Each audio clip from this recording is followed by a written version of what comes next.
Welcome everyone.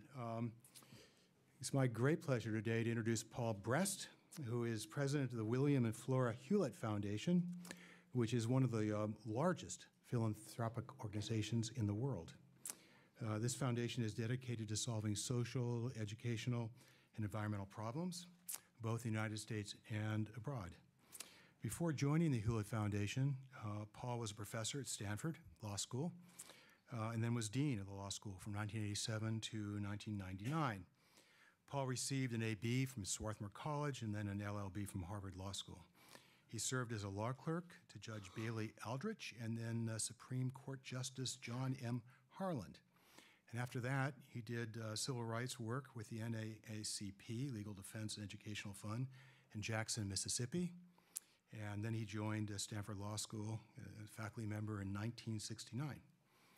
Paul is co-author of a number of books, which include Processes of Constitutional Decision-Making, Problem-Solving Decision-Making and Professional Judgment, and Money Well Spent, a Strategic Plan for Smart Philanthropy. It's not an accident that Paul likes to co-author books. Paul is one of the most collaborative and congenial people I've ever had the pleasure of meeting, and we are extremely fortunate that he's on the board of the center. From a personal note, I must tell you that it's absolutely great having him on our board of directors. He is always willing to lend an ear and has enormous wisdom and experience and is always happy to share his good sense and wisdom.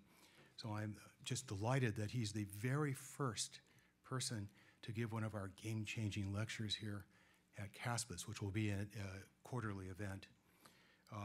So I'd like to ask you to please join me in welcoming Paul Brest, who's going to be speaking on Can Behavioral Economics Improve Charity, Reduce Poverty, and Save the Planet? Paul.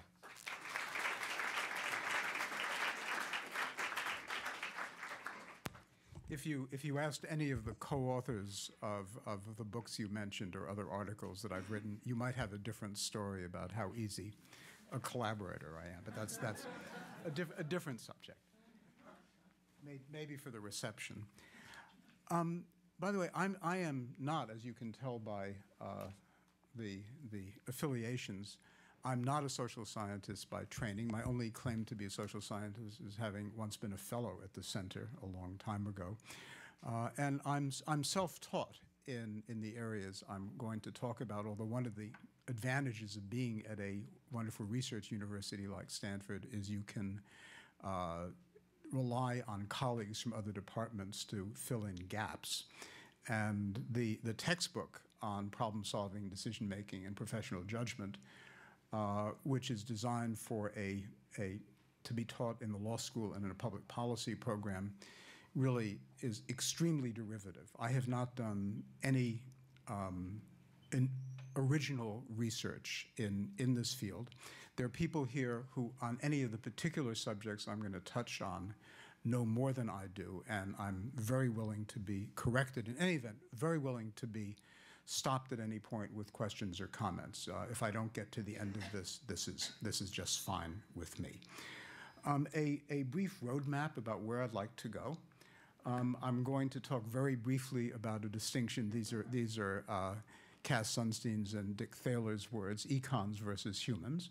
Then talk about the way in which, in spite of the model that the Heuristics and Biases School of Psychology aspires to, a model of rational human decision-making, how people actually deviate from it, and then talk about how one might actually remedy some of these deviations.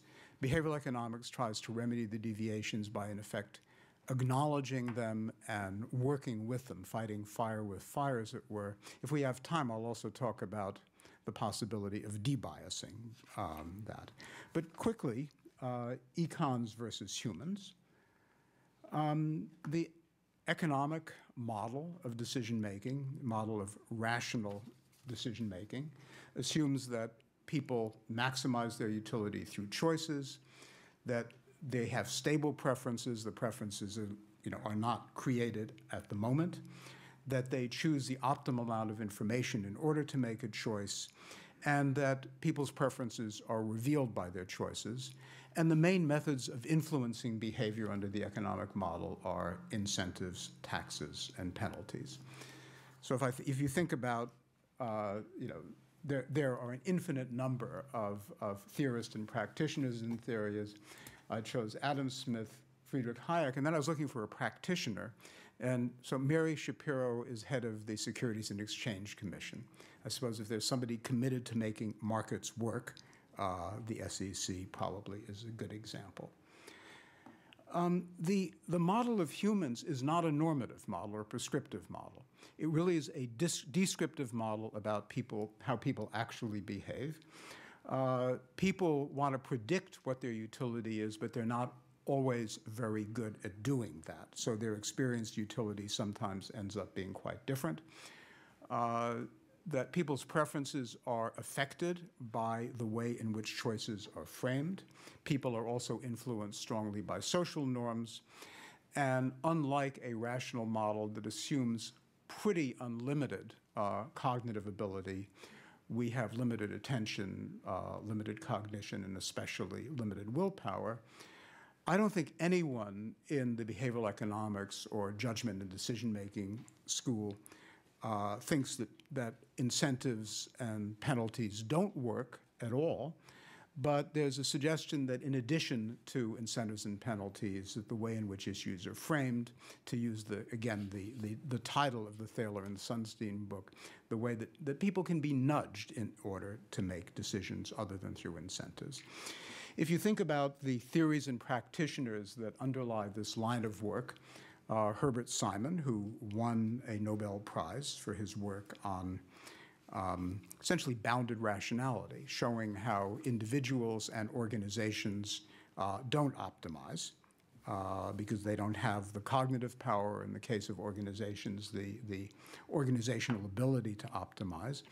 The work is also, again, one could have many social psychologists, but Solomon Asch and Bob Cialdini, who I will refer to some of their work, and Lee Ross here at Stanford, who is if there's anyone who I could hold responsible for large parts of the book, it is Lee. The book is dedicated to him, in fact. And then, from the roots of social psychology, come the heuristics and biases work of Tversky and Kahneman. Amos was here at Stanford. I think some of you probably knew him. Danny Kahneman just won the Nobel Prize and has just published a book, kind of a relatively popular book on some of the judgment and decision-making work. And I'll talk less about their work because a lot of the heuristics and biases stuff is probably well known to you. Less about their work than a little bit about the work of one of Tversky's students, Paul Slovic. And then finally, kind of practitioners in this area. Sendhil Mullainathan is a development economist who has used behavioral economics techniques in developing countries, as has Dean Carlin. Dick Thaler is a theorist in this area. Cass Sunstein is a lawyer, economist, and behavioral economist. And Esther Duflo, some of you may know, runs the Poverty Action Lab at MIT, which in one sense is classical use of randomized controlled trials, but mainly being interested in development interventions and very often being interested in interventions that involve behavioral economics.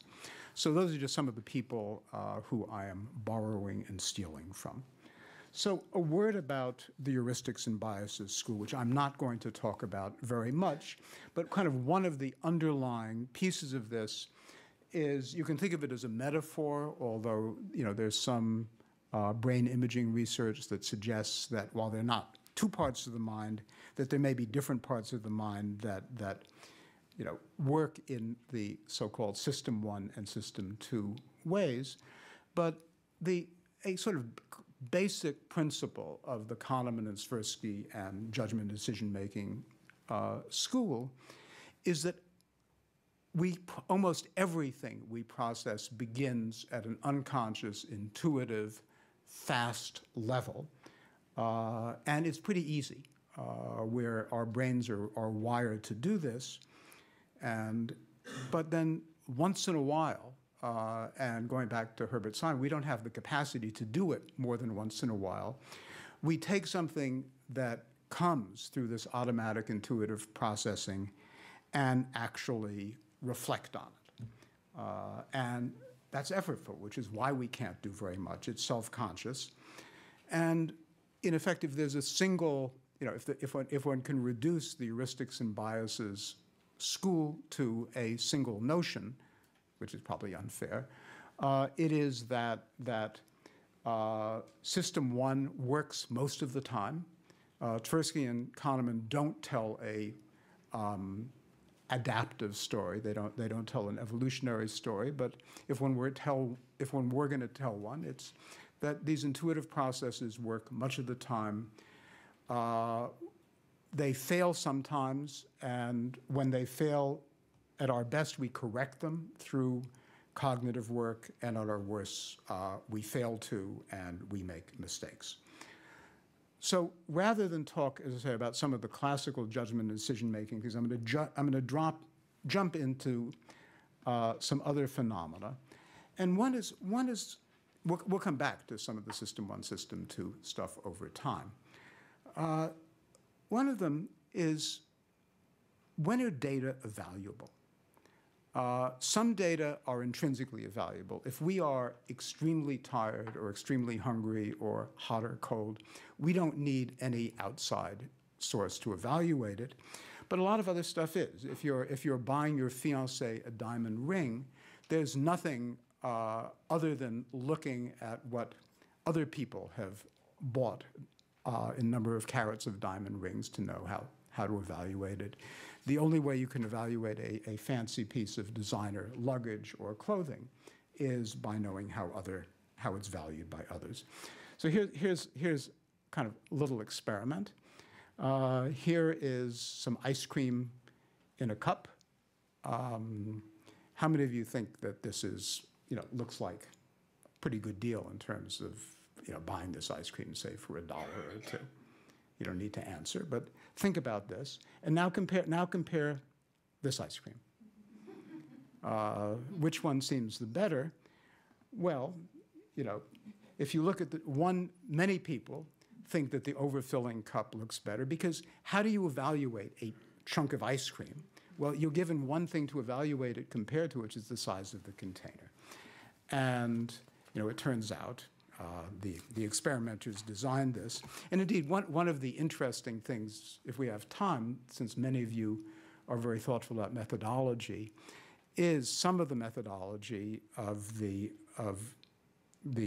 judgment and decision-making work, as is true of a lot of psychology, is designed to make little points like this. Some of Tversky and Kahneman's most famous experiments are, in effect, point-making experiments rather than something you would think would actually demonstrate the phenomenon, and that's been some of the criticisms. My own short view is that almost every point-making experiment, like the famous Linda experiment or others, are ones which you can find replicated in other situations. Anyway, but this is a cute experiment. Another example, this is a Paul Slovic study, Amos Tversky's student. So he asked people, gives them some information about something that would presumably prevent or limit crash landings or deal with them at airports. And how many of you would vote for a measure, you're told how much it costs, to save 150 lives? And roughly 10% of the sample votes for it. How do you evaluate 150 lives against dollars? Really hard to do. And then other people are asked, okay, what percent of 150 lives would you save? So here we see on the left side the question, how many people would support the measure to save 150 lives? Notice that when you present it as a percentage of 150 lives, people are more willing to support it. Indeed, it's not until you get down to about 127 lives that as many people will support the measure or you have the same number of people supporting it as 150. 150 is not evaluable. A percent of some number is highly valuable. So another Paul Slovic experiment, there are several, is, so imagine two refugee camps, and one has 250,000 residents and the other has 11,000. And an NGO says it can save 4,500 lives in one camp or the other. So here's a graphical representation of the two camps, and here's how many lives the NGO can save. So do you have a preference for saving lives in one or the other camps? One can invent stories of why it's better in one than the other, but quite a few people have a preference for having the NGO do its work in camp number 2, because it looks like you're making a bigger difference. Although a life is a life, right? So, you know, if you're valuing lives equally, then you really should be indifferent between the two camps. You know, and one could tell a story, again, about one camp rather than the other, but there's a sense of making a difference or not. That comes up in another Slovic experiment. So Slovic kind of gave one group, you know, these are randomized studies, gave one group a story in which, you know, 3 million kids are at risk in an African country because of food shortages. They're at risk of starvation. And another group is given the information that, you know, there are a lot of people starving, but here is Rokia, and she is in danger of starving. But there are no statistics in the second case. So what happens is, when you show the picture of Rokia alone, people are willing, on average, to donate $2.38. When you show the statistics, right, you're showing one girl in one case. In the other case, you're talking about 3 million people in danger of starvation. The average that people will donate is about half. And interestingly, if you combine, right, you say 3 million people are in danger of starvation and Rokia is one of them, and you show her picture, even then, the amount donated is much less. So what's going on here? One possibility, Paul Slovic used to think that the main explanation for this is that our empathy just declines very quickly. You know, Stalin famously said, you know, one death is a tragedy, 1 million deaths he should know, was a statistic. But it turns out you don't need to get to large numbers. People's empathy declines. Slovic has since thought maybe there's an alternative explanation, which is the bad feelings you have for realizing that you can't help 3 million people. And if you're only helping one person, you just don't have those bad feelings. In any event, the phenomenon of large numbers is nicely captured by this quote, which I'll let you read. I just gave this talk in Singapore where there was a lot of nodding about the size of the population in China. Okay, and I guess one last thing which also has to do with the valuability in this and our use of proportions. So this is sort of a classic study, which I expect some of you have seen, but it's just worth talking about. So you are about to buy a $50 watch at a specialty jewelry store on University. And a friend taps you on the shoulder and says, you know, go 5 minutes to Macy's, and you can get it for $25. Are you likely to drive over to the shopping center to get it? Now you're about to buy a $2,000 watch at the same jewelry store, and your trusted friend says, go over to Macy's. They have it on sale for $25 less. I think this is actually a Dick Thaler study. So many more subjects, and I think it's true of most of us in the room, will take a 5-minute drive to get something at half price. And yet at the end of the day, of course, as any economist, as you as economists know, you're out $25 if you didn't make the walk, whether you're buying the expensive item or not. We tend to think in terms of proportions. We tip. We do lots of other things in terms of proportions. And it's valuable. You know, somehow, you know, not being willing to get something for half off seems like really stupid. When you're buying something that expensive as $2,000, what big deal. Okay, turning to a completely different phenomenon, sunk costs. An experiment done, I think, at Ohio State some time ago. There's a subscription theater series, and some people pay full price. John pays full price, and Adele gets a deal. She only has to pay half price. Who is likely to go to more theater events? Say there are 8 during the season. And the robust findings of this and other experiments are Adele won't go to as many. She feels, she doesn't have as much invested in it as John. And you see the song. I just was driving home yesterday and hearing an NPR really sad story about Marines killed in Afghanistan. And one Marine said, which you've heard many politicians said, we can't pull out because otherwise we would have wasted lives in vain. Not just individuals, but politicians and others live the sunk cost fallacy.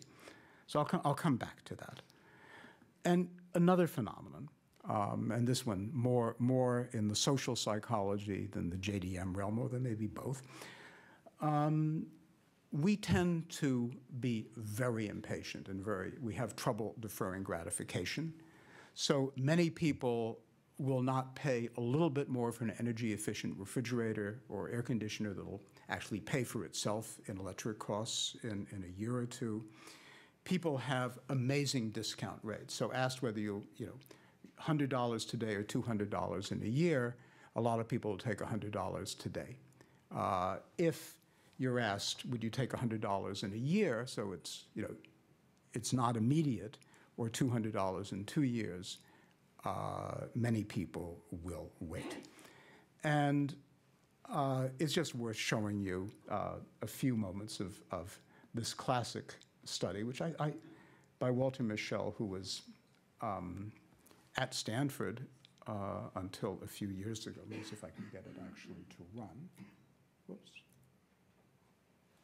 So, well, that's too bad. I can find it. It's worth my looking for it.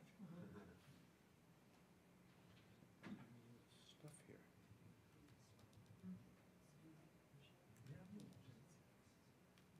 So hang on.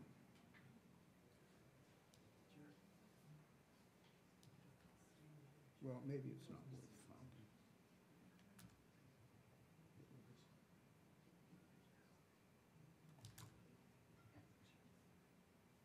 Technology never works.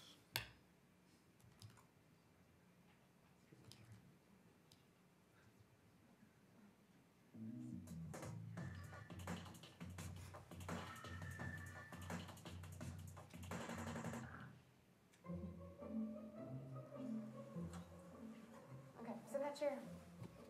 All right, here's the deal. Marshmallow for you. You can either wait, and I'll give you another one if you wait, or you can eat it now. When I come back, I'll give you another one, so then you'll have two. But stay in here and stay in the chair till I come back, okay? All right.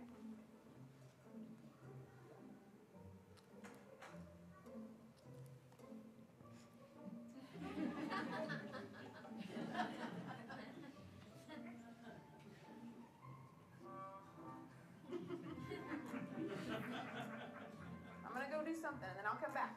It smells yummy. It smells really good.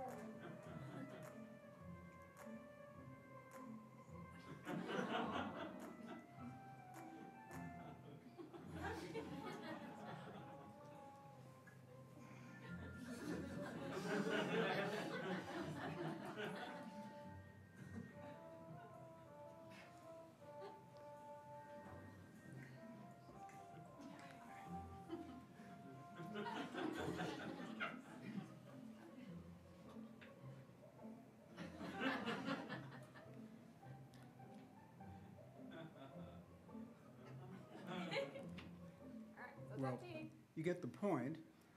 Mischel actually did some longitudinal studies, and it turns out that the kids who were able to defer gratification also seem to do better in life. So I'm having trouble finding where I was before. Let's see if this works. So here we are back.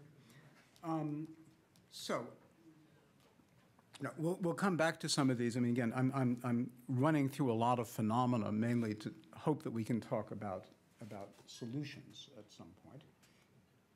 But first, let me get back here. So,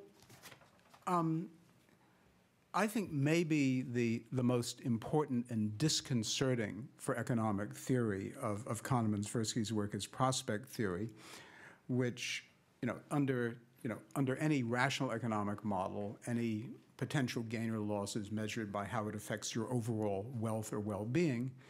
And what Kahneman, Tversky, and others have noticed since then is people actually think about gains and losses with respect to a reference point that's very often arbitrary. I'll show you in a moment how arbitrary it can be.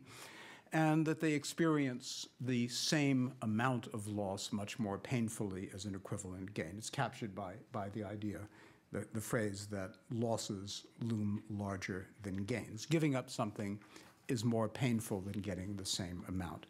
So the classic experiment was actually done not at Stanford, but at Cornell by Thaler. And in a classroom around this size, half the kids were given Cornell coffee mugs, and half weren't, and they were basically asked to trade. And it turned out that people who had been given the mugs, 5 minutes before, demanded about $7.50 to sell them, and the people who didn't have the mugs were only willing to pay about $3.50 to gain them.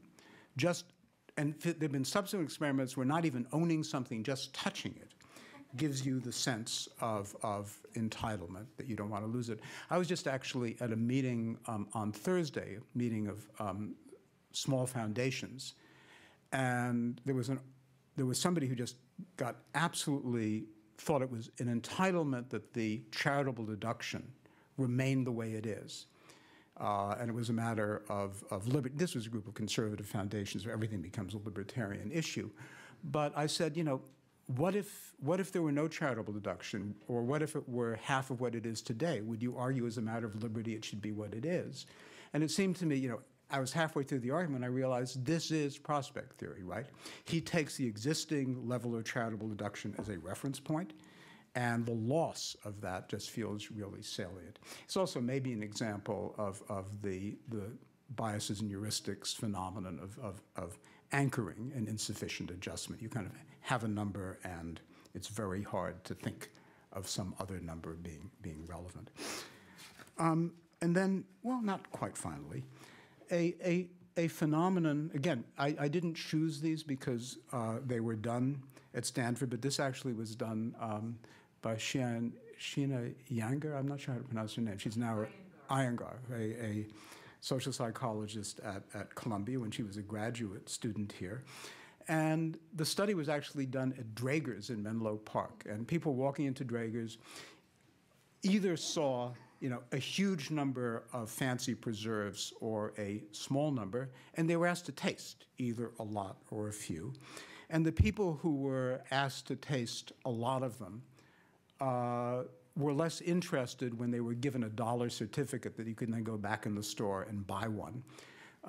They were turned off. They didn't want to use the $1 certificate, whereas if you only tasted a few of the jams, you were okay. People just get overloaded. Barry Schwartz, who teaches at Swarthmore, wrote a really kind of nice book on this. And this has real-world implications, as does loss aversion.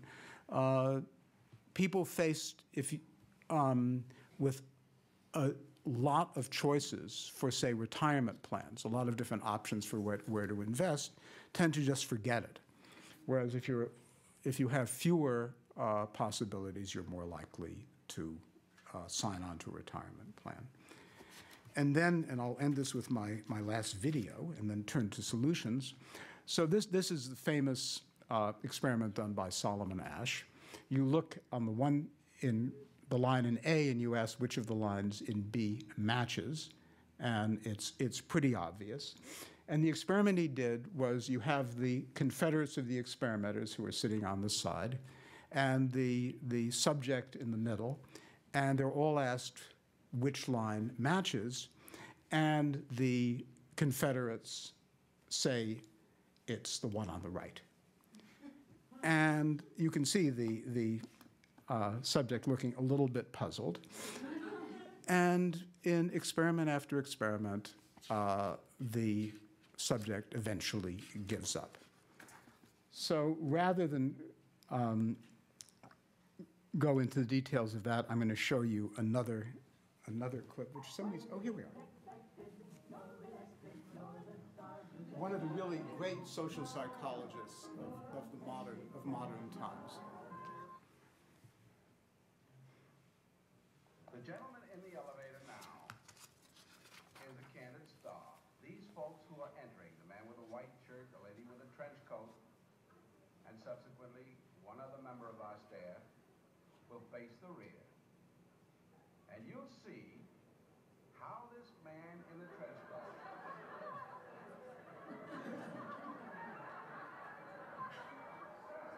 tries to maintain his individuality, but little by little, he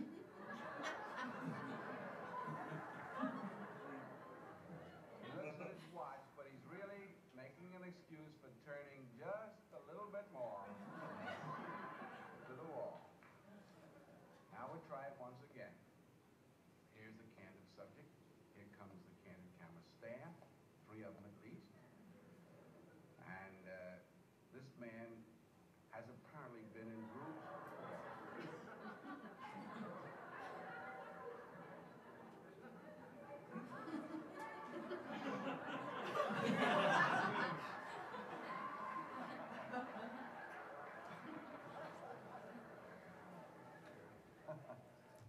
Okay. So this is sort of a grab bag of psychological phenomena. And I want to come to the promised subject of the talk about, given that we all react in these ways, can our lives or society be made better by knowing and using some of these techniques? The classic technique for improving choice, if you are a rationalist, which I think all of us are at heart, is to provide better information. And behavioral economics has some ways of improving the way information are provided. So one is you provide something that's vivid and immediate. In some ways, it draws on system 1, even if the ultimate decision is a system 2. So this is something, I actually haven't seen it, but apparently PG&E or some other utilities in California will make available a ball that sits in your house, wherever you put it, and it'll change from green to red when your electricity usage goes high, and the effect is pretty vivid. Something that's been used in a lot of developing countries and some here is reminding people by text messages when to take medicine, when to have your contraceptive re-injection, or when to make a savings deposit. So this is the problem, that we all have limited attention. We focus on other things, and this helps focus it on a particular thing. But there are limits. One limit is we have real serious difficulty in understanding probabilities, especially very small probabilities.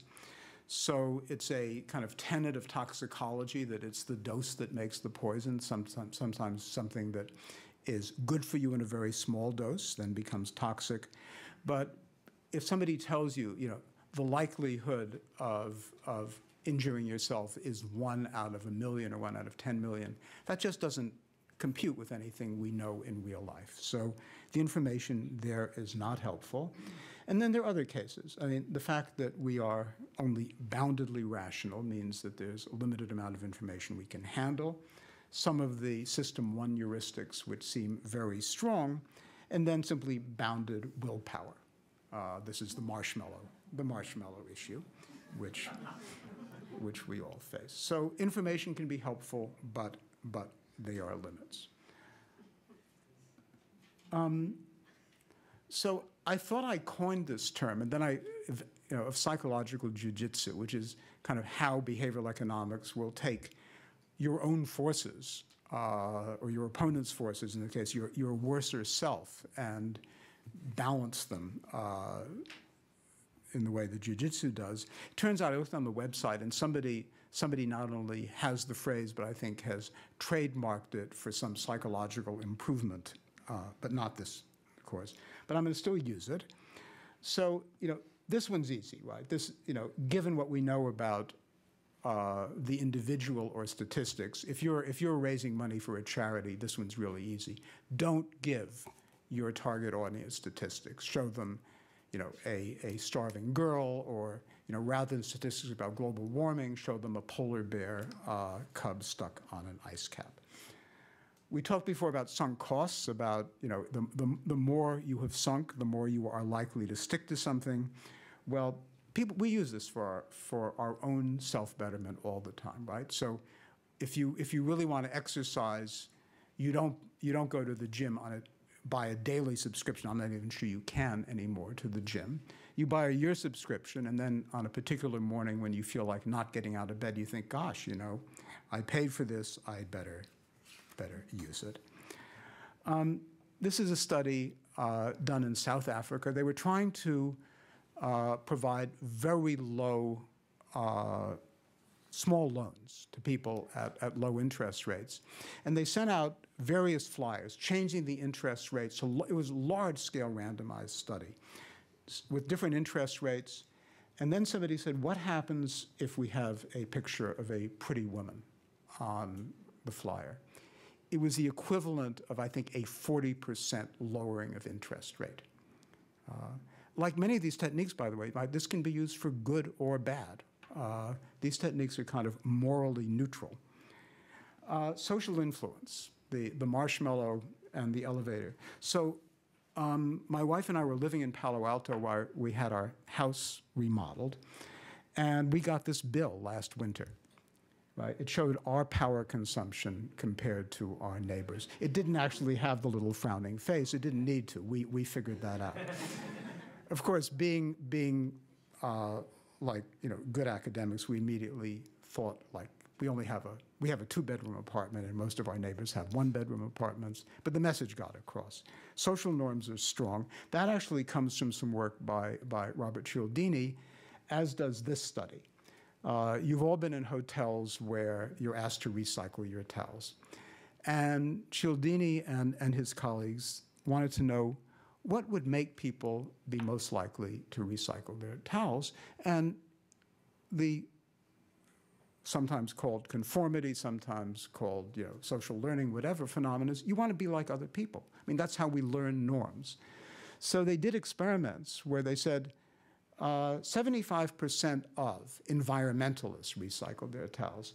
75%, if you were a male occupant of the room, of men recycled their towels. It turned out that the strongest predictor that you would recycle your towels were if you were in room 320, the little placard would say 75% of the people who stayed in room 320 before you recycled their towels. Go figure. So Thaler and Sunstein invented the term choice architecture, which is, given that people often have to make choices about things, how can we help frame choices to make them ideally in people's own self-interest, although at least in one of these examples, I think in what is regarded as the social interest. And one is simply to frame the choices in a way that's more rational. So if you are giving people information about investment funds, do you simply list them alphabetically, or might you, for example, group them by risk level, which makes it a lot easier? An issue which I at least worked through with an aging parent, and maybe some of you did too, is Medicare Part D is a nightmare, trying to figure out what the right plan is for whatever prescriptions you have. And there are several possibilities that Thaler and Sunstein suggest, and I actually don't know to what extent they've been implemented at this point, but it's, you know, look at the prescriptions that somebody uses already, and you could have a computer program kind of at least give some possible simplifying choices. This is one where I'm not sure you can say it's in an individual's interest, but it may be in the public's interest, but I think it's actually a morally complex, more morally complex than Thaler and Sunstein suggest.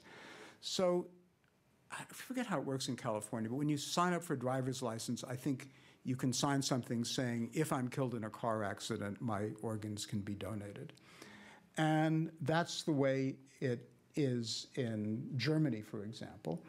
And many other countries, and probably other states, the default is your organs will be donated unless you sign something opting out. And the interesting comparison here is Austria and Germany, which, you know, while they have cultural differences, have enough similarities that it's pretty striking that if you have to opt out, most people don't, and if you have to opt in, most people don't. People choose the defaults. I think what's complicated about this is, you know, why do people choose defaults? I mean, it's easy, it's inertial. It may be a prospect theory-driven thing that you think the default is a norm, and any deviation from it is going to be experienced as a loss. It may also be that you think whoever made this policy knew something that you may not know. The trouble is that you know, I don't think there's any religion that prescribes donating your organs, whereas there's some that prohibit it. And my guess is if people are, in effect, not making a choice but just opting for the default, they or their relatives may be sorry. Something that has been used as a obviously in the individual's interest example until I heard an NPR story about some researchers that suggest it actually may not be, is whether you're automatically enrolled in a 401k plan when you join a organization. I think nowadays it's the default is you're enrolled unless you opt out, and it obviously makes a big difference. The researchers, it was a Wall Street Journal article, I just don't remember who they were. The researchers suggest that actually the default level of saving for a 401k is not optimal for most people. A student of mine for a paper in the course I teach on problem solving and decision making wrote a paper on defaults, and he made a suggestion which of course is now, I hope at the center, the default, which is, you know, you can choose to have printers print on both sides or not, and if you care at all about paper and forests, the default will be to print on both sides, and it's easy enough for somebody to change it, but people tend not to change the default. And I guess finally, or almost finally, because I do want time for discussion, this is work by Sendhil Mullainathan and Dean Carlin and other development economists. So the problem is dealing with impatience, which is compounded in several ways when you're very poor. For one thing, if you're very poor, what little cognitive ability you have to devote to kind of system two thinking is very quickly depleted by just worrying about where the next meal for you and your family is going to come from. And then there's the natural impatience that all of us have. So the problem, this is a problem of daily fruit vendors and other daily vendors. And the cycle is you borrow enough money in the morning, it's not a lot, to buy the fruit, you sell the fruit, then you repay the loan at the end of the day at quite a high interest rate, and you go through the cycle again, and you're not able to save anything for yourself. So what Mullainathan and others did was think about schemes in which somebody would be induced to save a little bit. And the saving would be having, instead of 2 cups of tea during the day, just having 1 tea and using the savings from that to build up your own account. One very successful scheme is called the Rotating Savings and Credit Association. At the end of the day, before or sometime during the day, somebody comes to you and says, I'm going to take your money, I'm going to save it for you. So they make it very easy. They come around, and they actually charge a slight amount. It's a negative interest rate you're making to pay for their costs. But over time, people save, and over the course of a year or two, a fruit vendor can actually build up enough capital that they don't have to borrow from somebody at the beginning of the day. Another example is in this example comes from the Philippines, where apparently it's one crop, it's sugar cane, and you go through a cycle that you are nearly starved and you don't have enough money to buy fertilizer until the crop comes in. Then you have a lot of money, but of course the temptation or the needs to spend it are huge. So what they devised is a scheme where right after the crop comes in, you can buy a coupon to use for fertilizer next year. So it's sort of a self-enforced savings. And the fertilizer use, and this is an area where fertilizer use correlates very highly with agricultural productivity, jumped hugely. So Thaler and Sunstein call their approach libertarian paternalism. And it's libertarian because in the end you don't have to accept the default. You don't have to accept the social influence. But it's paternalistic because it's designed to nudge you in the right direction. In favor of it is decisions always have to be framed in some ways, and that governments have a role in promoting enlightened, self-interested behavior. On the critique side, it's that, rather than nudge citizens, shouldn't we try to improve their own decision-making? It assumes homogeneity of interest. So take the issue of the 401k plans. The default level of retirement saving is probably right for many people, but there's some who it's not right for, but they're not going to think through the defaults.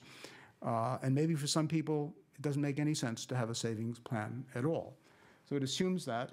And Mark Hellman, who's just written a very interesting book on heuristics and biases, argues not unpersuasively that there's really no way of setting defaults which doesn't sneak in the policymaker's own view of what the good life is. And then there's some cases where you could have mandated choice. So going back to the driver's license case, rather than say the default is donating or not donating organs, that's a case where you can say, in order to get your driver's license, you just have to check one or the other box. We're not going to. But there are other cases where there's no choice. So behavioral economics sort of assumes that people can't be debiased in the sense of becoming better system 2 rational decision makers. And I'll just run through and then stop without even talking about it, because it's almost a different talk, is what are the possibilities for debiasing? And most of the research on debiasing leaves one pretty pessimistic about the possibility. Knowing about the biases doesn't help. I can tell you, that's obvious, I think, to all of us about impatience, about wanting to see something now than later. But even knowing about lots of the cognitive biases, I can tell you that we tend to overestimate events, the probability of events that are very vivid, and yet, when there's a terrorist attack, I'm going to overestimate it anyway. Incentives obviously play a role, but they don't do enough. Accountability is very tricky. If people are only accountable for process, for following the right process, that may help, although it doesn't help if you're subject to some of the other biases. If you're accountable, as people end up inevitably being accountable for results, even when they followed a good process, then that may distort. Cass Sunstein argues strenuously, and I think rightly to some extent, that requiring policymakers to go through formal decision-making, cost-benefit analysis and the like, at least make you identify the interests and try to balance them, to weigh them. But that's something we can't do for most decisions. Having to argue for a position you're taking can help. But like the idea of considering the opposite when you come to a conclusion, it's tricky because sometimes considering the opposite, it's so hard, you're so fixed on a particular result that you believe in that if considering the opposite becomes difficult, and if it becomes difficult, then sort of on a metacognitive level, you think that your conclusion must be right. This is a very weak proposition to end on, but one would at least hope that for some of the decisions that policymakers make, and maybe even some individual choices involving our health and other things, that in the long term, kind of understanding scientific method and critical thinking and probability and statistics would help. But the answer is probably not very much.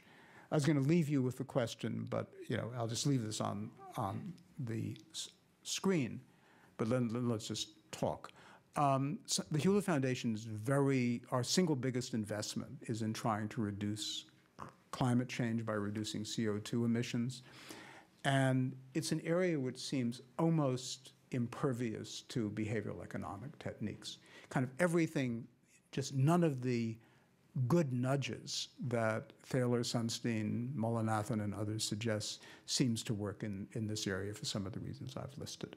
But I've gone on actually longer than I wanted, so let me just open it up. I'm sure that there are some of you who have comments, criticisms, or questions. Thank you.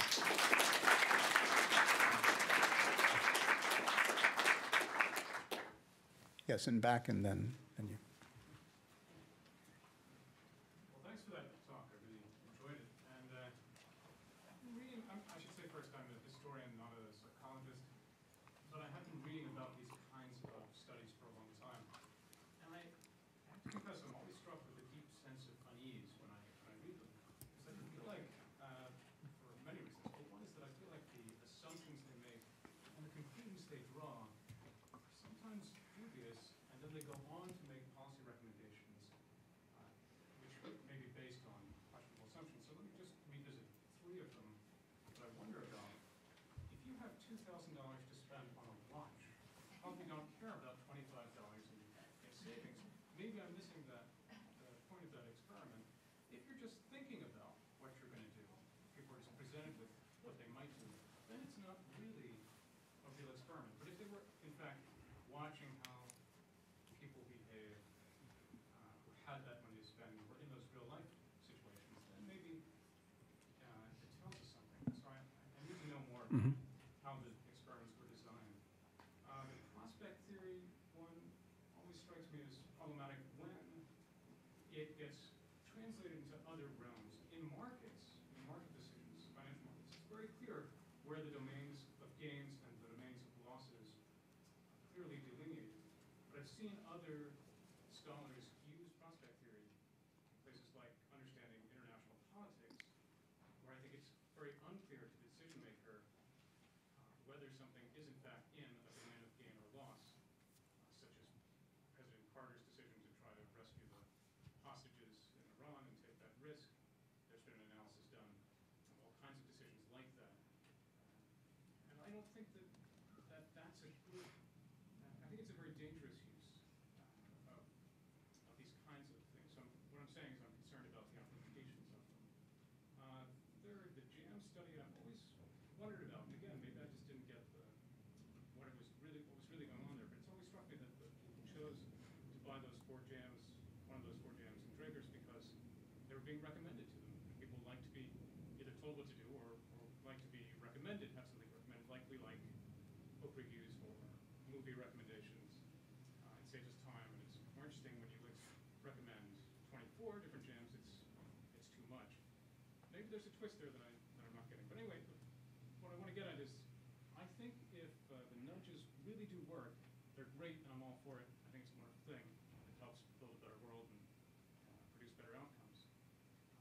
But I just wonder what you think about how solid the conclusions are from these experiments and how far we should go with policy recommendations. And I guess my final comment is thinking about Jim Scott's caution at the end of seeing like the state is about how states tend to embark on big policy endeavors and forget the human factor. In this case, we've been very focused on the human factor, but we might be missing what's actually driving. We might be misinterpreting what's actually driving people's decisions. Okay, just interested in your thoughts. So let me see if I can combine a couple of them in responding.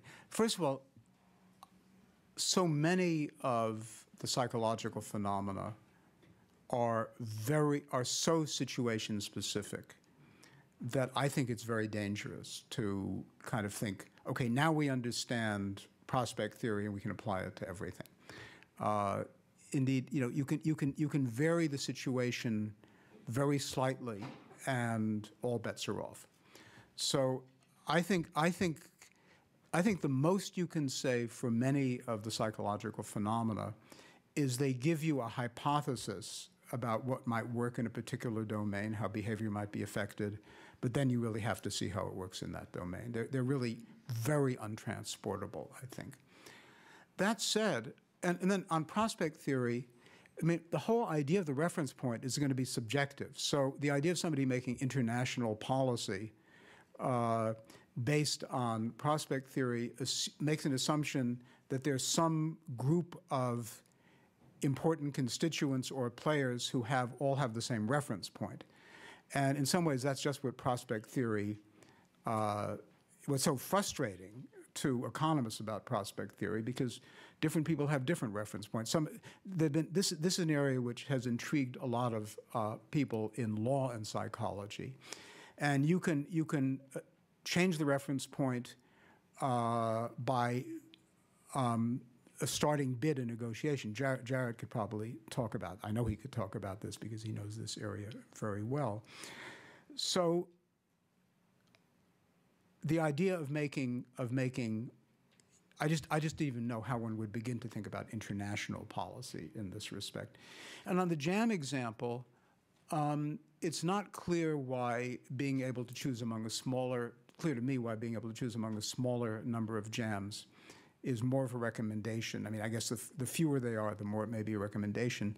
But again, the study has been done in enough different situations that I think the idea that you're taking one as a recommendation, sort of along the social influence line, is probably undercut by some of the experiments, but I'm not sure. But your basic point about being really cautious to think you can make policy this way strikes me as absolutely right.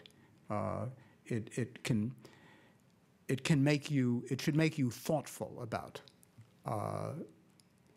particular policies, but not answer the question. Jared, do you want to say a word about this? You may have to come up. Question, but if we have to stop, I can. No, we don't have to stop, but I wonder if you wanted to respond to this, because somebody else had a question first then. No, right. Yes. Oh, well, my question in some ways is similar to what Zach was asking, but I was wondering about where you come up on the limits of sort of a choice, because it feels like in some ways it captures kind of a snapshot where it is more of a choice. And I work as a psychologist in health, and so I struggle with the complexity of what we may call choices, like a choice to have the number of children people might have, that kind of thing, where it feels like choice it's such this complex, dynamic process with all of these social influences and power issues. And so sometimes I'm thinking about where do you bump up against feeling like, you know what, once we get into these sort of really complex kinds of behavioral interactions or cultural scripts, this doesn't really apply. This really applies to sort of more of a fixed, identifiable, quote-unquote, choice. Yeah, so let me give you two thoughts. One is, I think none of the scholars I have read or referred to would make this claim, but you sometimes hear the claim that all choices are really labile, that all preferences are made at the moment of choice, and that's clearly wrong, right? I mean, it's both because it's complex, but there are some values we have that are going to determine a whole lot of choices, and they're not made at the moment of decision. But even granted a complex decision, like how many children to have, at any given moment, there is a choice whether or not to use a contraceptive. Even that choice is undercut if you are in the heat of passion. But you take the example of reminding people that 3 months is up and it's time to get an injectable contraceptive again. That's simply looking for a choice point which may relate to a very complex decision of values and choices and saying, we can at least help remind you of that. Or the choice point, you know, you're joining, you're a new employee, do you choose to get a retirement plan or not? So I think you can honor the fact that our choices are made in a complexity of values and other choices, and still say there are moments where a policymaker may intervene for better or worse. An example that Thaler and Sunstein use where it's hard to imagine a forced choice is somebody running a cafeteria and how you organize the foods, right? So do you put the healthy food in front?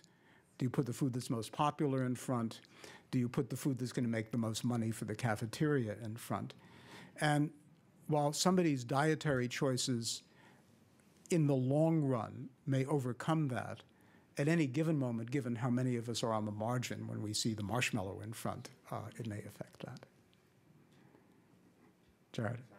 I have a quick question about most of the studies that you presented had the dependent variable of either a choice that was made or the monetary outcome. And I'm curious as to, I'm sure you're aware of the Wilson and Schooler studies where when people make reasoned decisions based on reasons, they're more likely to exhibit regret for those decisions later on than when people make decisions based on their intuition. And it just makes me wonder whether being susceptible to a bias or actually committing a bias makes one happier, has a greater well-being than, in fact, curbing the bias. I'm thinking about the person who's buying the $2,000 watch. You curb the bias, make them go to Macy's and save the $25 would be the extreme example. Is there any research that you know of that looks at this question of the subjective outcome, or is there any evidence that the biases wouldn't extend to that, and therefore the paternalism around making people make quote-unquote better choices may actually make them less happy? Right, so I mean, there are really two different issues you're raising. One has to do with regret, which I actually think makes it's really so difficult to figure out how you factor in regret, because people very often anticipate regret in the process of making a choice, right? So one reason that you may make a loss-averse choice is you feel if you take the risk, if I sell this mug, I don't know, I may feel bad afterwards, where people don't seem to feel that bad if they spend money. But back to your major point, the research doesn't necessarily suggest that intuitive choices may come out better. Most of the Wilson and Schooler stuff involves choices made about aesthetic, in the realms of aesthetics. And the classic study, which is just worth taking a minute, how much more time do I have, Stephen? 5 minutes? They asked students to pick a poster that they would put in their room during the semester. And one group was just asked, choose the poster, that's it. And then they studied how many students returned the poster, wanted to keep it or were happy with it. The other group, before they made the choice, was asked to explain why they made the choice. And actually, Wilson's hypothesis is that when you have to explain an aesthetic choice, you will say things that you can verbalize or think about, but that actually may not be the reasons for the choice. The more interesting question is when you have to make decisions that are actually about more objective things, whether the intuitive side is better. And there's a kind of intriguing experiment in which when people have to make complex multivariate choices and they don't have time, they're happy with the intuitive processes. But it's one experiment among many. So I think the jury is out when you're making choices that actually have objective outcomes rather than subjective ones. Yes? Yeah, you presented a rather discouraged view of the list of tools that we have available to us to combat bias. And my sense of that list is particularly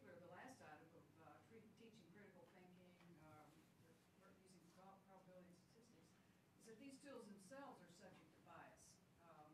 You poo-poo people who want to talk about probability or talk about the scientific method. So my question to you is, do you have some ideas about how to overcome the uphill battle that our tools have, or could you foreshadow your talk about the new tools for achieving solutions? You know, I don't know of any tools that of actually debiasing that are not captured by these bullet points. And I think that education in critical thinking and probability and statistics is a great thing. But I also think that the likelihood that it's going to, I think the area where it's most, where one can be most hopeful is for policymakers, if you didn't think that policymakers were motivated by so many things that have nothing to do with rationality. But to the extent that policymakers were rational, you would think that this would help. But most of us, most of the time, don't do that. I guess I would be happy, just on a micro level, if when we read something in the newspaper about whether mammography or prostate screening was good or bad, if we could at least, we meaning citizens in general, could at least understand what the arguments are, it would help us make somewhat rational choices. It's so far from here to there that it's very far. Yes? I guess this is my optimism that's spilling over. I'm looking at your previous slide about climate change. But something is going on, at least as I look at my lifetime. I was born in Mississippi and raised in the South. And yet I look now at what is going on, including much of the South. And huge things have taken place in the change in framing, in looking at where people were and where they are now. I look at the fact that I was a school psychologist in 1970. Somebody with an autistic child was told, I'm sorry, genuinely sorry, we have no program for you. And that was state of California, which was considered advanced in many ways. And then I look at other things like at the University of Michigan in 1970, the professor said, no woman will ever have tenure in my department, and it was published above the fold in the Michigan Daily. So, you know, I see these giant changes, not small, huge. And so something is going on. I know over time and generations can make a difference, but it could go another way just as easily. So somehow, even though it doesn't look positive in terms of research, if we look at the giant changes, many of them based on incredible bias, something's going on. Are there any explanations? So I don't mean to suggest that nothing ever changes. And in some sense, even though Kahneman and Tversky and their school tend not to tell evolutionary stories, if system one processing didn't work for the most part, we probably wouldn't exist. On the other hand, we probably are more capable of driving ourselves out of existence than we ever have before. But just to end on a totally pessimistic note, and you actually mentioned it yourself, and this goes back, Zach, who's a historian, I'm sure has views on this. I kind of would love to have a view of history being constant progress, so that we dealt with segregation on race, we dealt with women being excluded, we're now very close to dealing with discrimination against gays and lesbians. And the hope is that each one builds on the one before. But my guess is that I'm not a historian, that history probably doesn't suggest that it's linear in that respect. Why don't we continue the discussion over wine? Before everybody stands up, I'm not willing to accept the pessimism of that slide. If behavioral economics is not a direction to which we can look for some serious progress on else with two legs. What are some avenues that you personally or the Hewlett Foundation are looking at that can offer some hope for progress? In a word, we and our grantees and it's our grantees who do it because we can't do advocacy of this sort. We're putting over $100 million a year into policy advocacy. And some of it builds on behavioral economics, some of it just builds on what is going to influence these particular policymakers, whether it used to be Congress, we've given up on Congress for the moment. In states, how can you prevent a particular power plant from being built? How can you work with the Chinese government to approve efficiency standards? But it looks much more like what you see lobbyists for political parties doing than what you see Thaler and Sunstein doing. That is, the assumption is that you're going to affect citizens' behavior by affecting policy, but you need to affect policy rather than working directly, as some of these studies are interested in, on individuals' behavior.